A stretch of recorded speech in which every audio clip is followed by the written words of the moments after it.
Hey everyone, in my opinion, one of the greatest challenges for commercial real estate and the US economy as a whole in 2022 will be the labor shortage.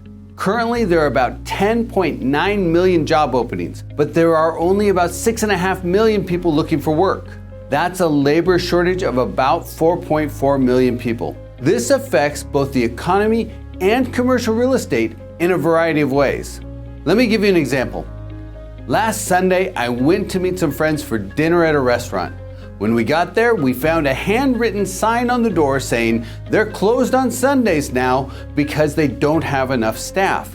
That's not just one restaurant. I'm seeing a broad range of businesses reduce their hours because they can't hire staff. Now, this video isn't about the challenges of going out to dinner, but I did want to use a real-world example that we can all relate to. The labor shortage is slowing economic growth because jobs can't be filled and businesses are reducing their services. That means they're creating less economic growth than they would if they were fully staffed. Another example of the impact of the labor shortage is reiterated by questions investors ask me all the time. When will workers return to the office? When will major urban cores revive? Part of the answer is tied to the labor shortage. Companies can't push for a full return to the office because some employees will quit. There are a lot of available jobs, and some people prefer to work from home, sometimes from a completely different city than where their job used to be. Companies simply lack the leverage to require employees to return to the office. In some cases, that means letting staff work remote, sometimes from completely different cities. But what caused the labor shortage in the first place? Many think the problem was caused by enhanced federal unemployment benefits and stimulus, but that's not likely.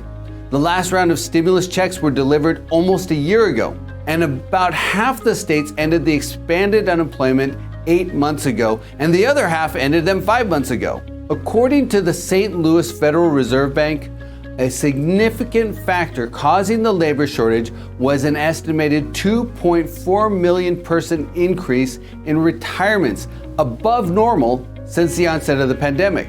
The labor force was further reduced by an estimated extra 1.3 million people who left their job to care for others, their kids or other family members. On top of that, net migration to the United States from foreign countries in 2021 was down 77% from 2016 levels. That's about 820,000 fewer people moving to the United States last year.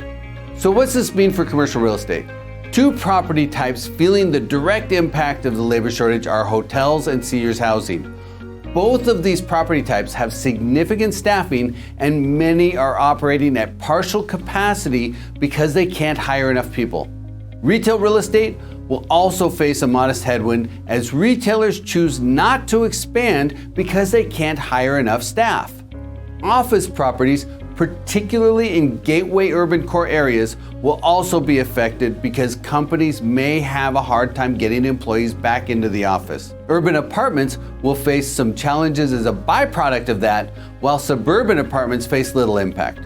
Likewise, industrial property demand won't be substantively affected.